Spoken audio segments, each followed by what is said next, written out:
এই জিয়া, তো গাইস ওদের জন্য খাবার এখানে রেডি আছে, চা, বন, ডিম সিদ্ধ, দুধ, আর ওর জন্য কি ওটা রে, সিরাচিস। আর ও দেখো কিরম বিরাজ করছে, হাই পাগল, এখানে আয় জুই, আয় জুই, এখানে আয়, এখানে আয়। ওর বিরাজ করাই হয়নি, কিরকম বিরাজ করছে। কোলগেট নিয়েছে একটা হাতে, আর একটা হাতে ব্রাশ নিয়েছে, দিদির ব্রাশটা।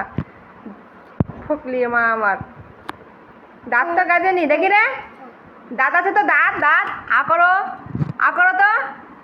জুই, তুই খাবি না, খাবি না, খাবি না? তোর ব্রাশ করা হয়নি এখনো, হয়নি রে। আহা জুই, দেখো, আয় পাগল মা, ব্রাশ করা হয়নি, হয়নি। টাটা কর দাও, টাটা কর দাও, এই যে টাটা করছে।